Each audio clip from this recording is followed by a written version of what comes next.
Got like a 5-second countdown. Yep, I'm ready now. What is going on, everybody? Welcome back to Medical Sales Unfiltered. Jacob is back, and we are here to discuss whatever you guys want to talk about. We're going to jump into how him and I would end up competing against one another if we found out either through the hiring manager or from, let's say, the recruiter that, hey, there's this other person that you're going to be going up against, and how we would handle that information that we're getting, as well as, what last week was like in this week, because people want to know what our day-to-day looks like. And from the conversation we were having earlier today, it is quite different. I got some good stories for you today, my man. After we talked this morning, I have a fun one to share. Nice. Yeah. Okay. So let's just kind of role play it out real quick. Let's pretend that you're about to start interviewing, and would you rather be like 1 or 2 interviews in, and who would tell you? Do you think the hiring manager would say something because you're trying to close them to figure out who essentially, is in that interview process, or would the recruiter tell you?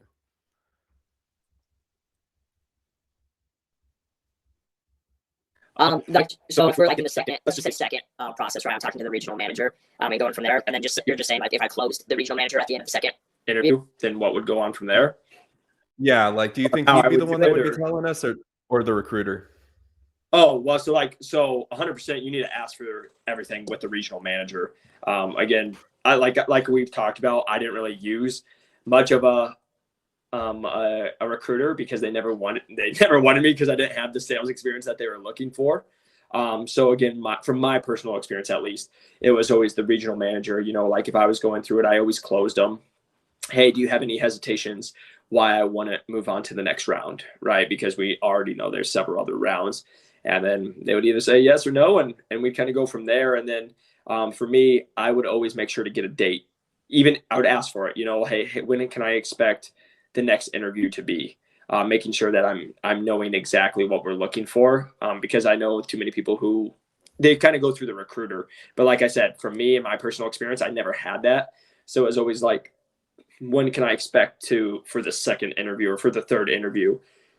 And they might be like, oh, I don't know. And I would be like, would it be next week? And they're like, yeah. And then I would always be like, if I haven't heard by next week, can I follow up with you on Thursday? And they'd be like, yeah. And so that's how I always kind of would handle it.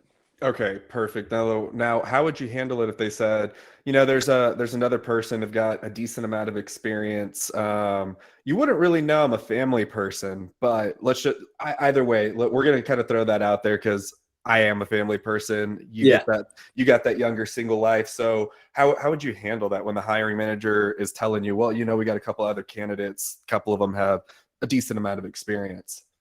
Yeah. Oh, me personally, I would be like, I took over the lowest performing territory in the nation.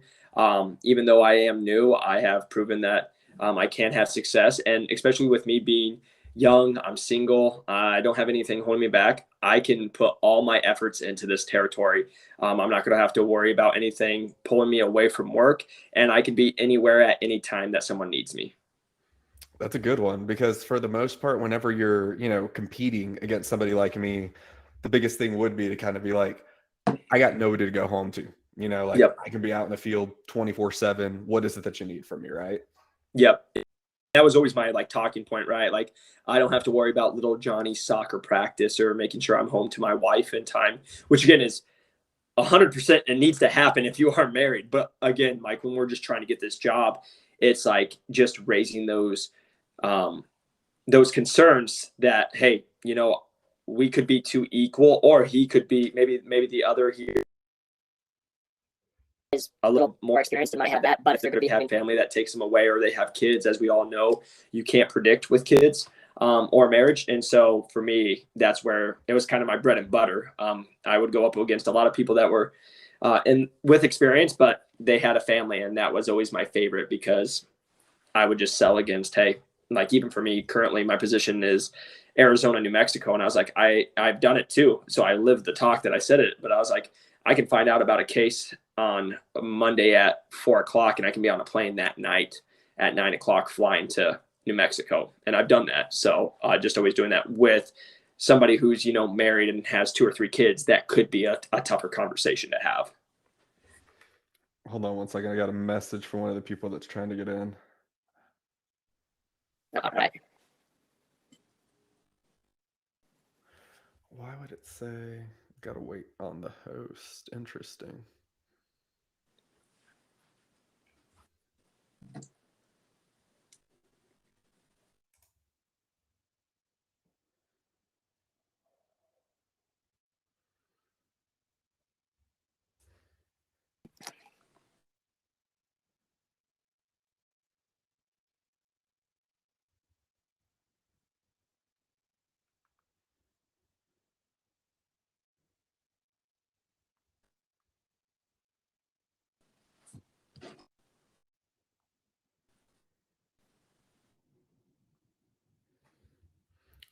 So this is interesting. I'm trying to figure out what's going on over here on this end because people are trying to get in, and it shows on my end over here we've got 5 people, but other people are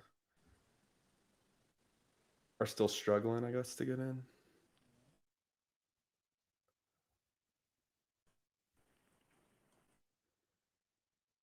There's a third screen that says join, so maybe someone else is coming on in. So what I'm gonna do, I'm gonna end this Yeah. and jump back in and see what we can do about that. Okay. All right, sounds good, man.